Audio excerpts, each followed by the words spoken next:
안녕하세요, 여러분. 자, 이제 매일기포 37 가중평균 계산 문제를 한번 풀어볼 거예요. 우리가 공부하는 평균은 다 가중평균이라는 얘기를 합니다. 확률을 곱하거나 비율을 곱해주면, 가중치를 곱해주면 걔는 다 가중평균이에요.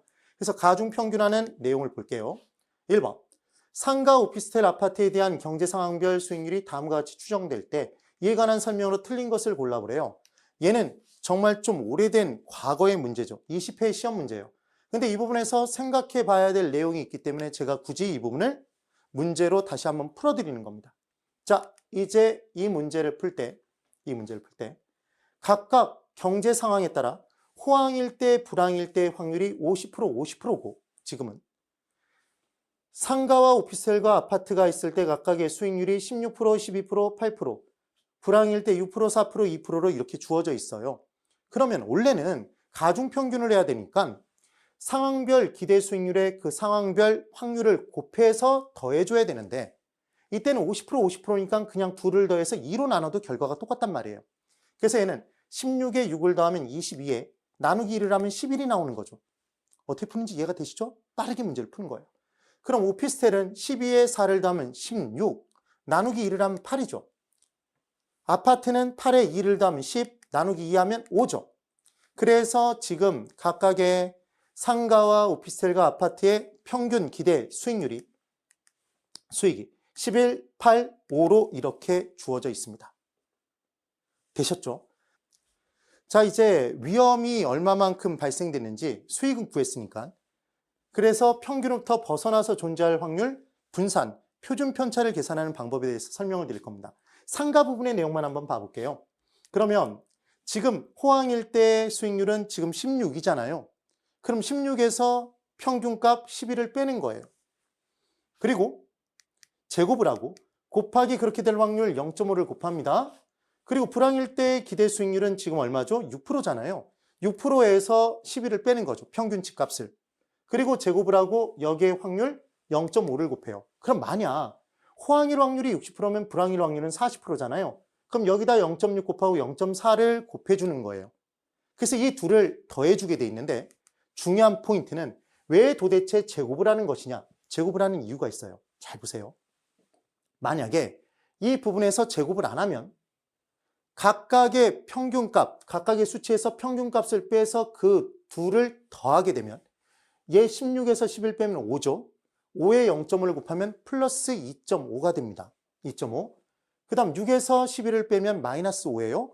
거기에 0.5를 곱하면 마이너스 2.5죠. 그럼 그 둘을 더하면 0이 나올 수밖에 없어요. 평균값이란 넘치는 부분에서 모자라는 부분을 메꿔준 거잖아요. 그러니까 평균값으로부터 각각의 편차를 따져서 더하게 되면 플러스 된 값과 마이너스 된 값을 더하면 빵이 나올 수밖에 없어요. 그러면 이렇게 만약에 분산을 구하게 되면 모든 내용들이 다 빵이 나오거든요. 아무런 의미가 없습니다. 그래서 얼마만큼 크게 벗어나 있는지를 따지기 위해서는 여기다 제곱을 때릴 수밖에 없는 거예요. 되셨나요? 그럼 지금 5의 제곱은 25죠. 곱하기 0.5로 하면 12.5입니다. 6-11의 제곱은 5의 제곱이니까 마이너스 5의 제곱이니까 25잖아요. 거기에 0.5를 곱하면 12.5예요. 그래서 둘을 더하니까 25가 나왔겠죠. 이게 분산값입니다. 그래서 이 수치가 크면 클수록 평균값으로부터 많이 벗어나 있다는 얘기잖아요. 위험이 크다는 얘기죠. 그럼 이때 제곱근을 씌워서 걔를 뽑아내면 얘는 분산이고 이때 이 내용이 표준 편차가 되는 거죠. 그래서 표준 편차가 클수록 분산이 클수록 평균값으로부터 많이 벗어나서 똑같이 실현되지 않을 확률, 위험이 커진다. 그 얘기였습니다. 그래서 부동산 투자의 수익은 각 상황별 기대 수익의 기대 수익률의 가중평균치로 구하는 거고 위험은 분산 표준 편차의 값으로 구하는 거죠. 그럼 원래는 이렇게 구해주는 건데 우리 계산 문제가 나오면 이 부분에선 바로 눈에 보이게 돼 있어요. 평균값 수익만 구하면 얘 11로부터 5인가요? 플러스 5, 16은. 얘는 6은 마이너스 5죠. 5만큼 차이가 발생돼 있죠. 5가 위험인 거예요. 그럼 오피스텔은 8 기준으로 12는 플러스 4죠. 4는 마이너스 4죠. 4만큼 차이가 져 있죠. 그럼 아파트는 3만큼 차이가 져 있나요? 느낌 받으셨어요? 그럼 우리가 이제까지 공부했던 내용에서 위험이 클수록 누릴 수 있는 수익도 크다. 위험과 수익의 비례관계 큰, 작작. 그게 기억나시면 돼요. 그래서 지금 상가 오피스텔 아파트는 상가가 수익률이 제일 큰 반면에 위험도 제일 크고 오피스텔은 중간, 아파트는 수익도 작고 위험도 제일 작다. 그 얘기가 되는 거죠. 됐나요? 이게 위험과 수익의 비례관계 상쇄관계예요. 고로 1번. 각 상품의 기대 수익률은 경제상황별 확률에 경제상황별 확률이죠. 확률에 해당 상품의 경제상황별 추정 수익률을 곱하여 계산한다. 이 확률을 곱하는 게 가중평균한다 그 얘기잖아요. 그 얘기네요. 2번.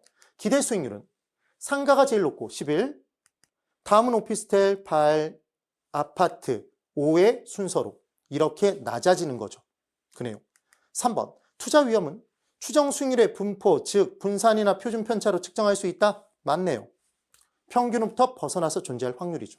4번. 투자 위험은 아파트가 가장 낮고 그 다음 오피스텔, 상가가 제일 높다. 맞죠, 여러분? 그럼 5번. 평균 분산 지배 원리, 수익과 위험의 원리를 가지고 투자 결정을 내렸을 때 유일하게 투자 결정을 내릴 수 없는 경우의 수가 큰, 작작이었잖아요, 여러분. 되세요? 위험과 수익의 비례관계, 상쇄관계인 투자한들 사이에서는 지배의 원리로 투자 결정을 내릴 수가 없다. 그래서 나타났던 게 변이계수 포트폴리오 이론이었죠. 그래요. 그래서 평균 분산 지배 원리를 기준으로 볼 때 상가가 아파트를 지배한다 그랬으니까 큰이 작작을 지배한다 그랬으니까 얘는 X죠. 꼭 다시 한번 기억을 해보셔야 돼요. 지금 1번 문제가 가중평균 계산 문제에서는 제일 어려웠던 문제입니다. 그 다음 2번. ABC 3개의 부동산 자산으로 이루어진 포트폴리오가 있답니다. 이 포트폴리오의 자산 비중 그리고 경제 상황별 예상 수익률 분포가 다음과 같을 때 전체 포트폴리오의 기대 수익률은 얼마입니까? 이렇게 문제를 줬어요. 그때 호황과 불황의 확률은 각각 50%랍니다. 그러면 각각 50%라고 주어져 있을 때는 그 둘을 더해서 그냥 2로 나눠버려도 된다는 얘기했잖아요. 그 계산이 좀 더 간단하니까. 그럼 6 더하기 4는 10이네요. 나누기 2를 하면 5죠. 5. 그리고 8 더하기 4는 12, 나누기 1하면 6, 10 더하기 2, 12, 나누기 1을 하면 6이네요. 그래서 각각의 수익률을 여기다가 바로 적어놓고 20% 확률이면 포트폴리오의 비중이 20%니까 5%에다가 20%의 무게를 실어주죠. 그게 곱하기 0.2죠. 그럼 1이 나오죠. 6에 곱하기 0.3을 하면 1.8, 6에 곱하기 0.5를 하면 3이죠. 그래서 애들을 다 더한 게 가중평균한 값이잖아요. 그래야 얼마가 나왔다? 5.8%가 나오네요. 결국 A 부동산, B 부동산, C 부동산의 호황, 불황일 때의 수익률이 각각 주어져 있을 때 가중평균 기대 수익률을 먼저 구하고 그 가중치, 비중을 가중평균 해주면 그게 그 포트폴리오의 기대 수익률이다. 5.8%가 나오는 겁니다. 그때 만약에 이 포트폴리오에 투자하는 투자자의 요구 수익률이 6%라면 최소한대로 요구하는 수익률보다 이 포트폴리오에서 기대되는 수익률이 더 작으니까 투자하지 않겠죠. 만약에 5.5%라면 요구 수익률이 기대되는 게 더 크니까 투자할 겁니다.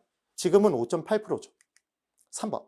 자산 비중 및 경제 상황별 예상 수익률이 다음과 같을 때 전체 구성 자산의 기대 수익률은 얼마입니까? 지금은 다르게 줬네요.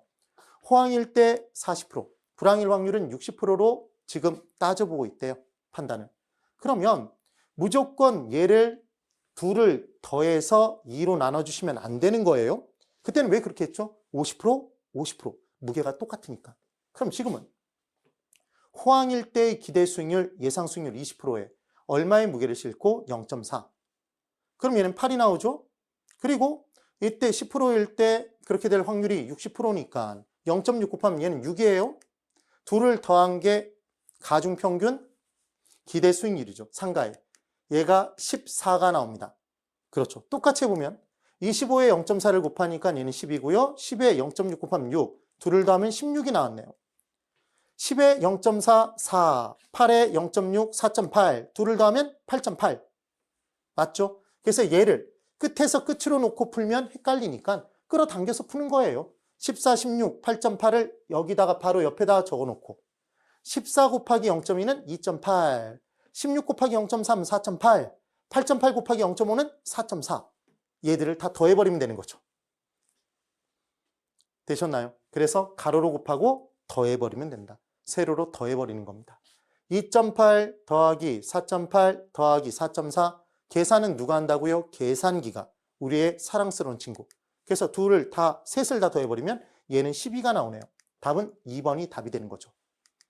되셨죠, 여러분? 우리의 매일은 반드시 합격으로 돌아옵니다. 오늘도 정말 고생이 많으셨습니다.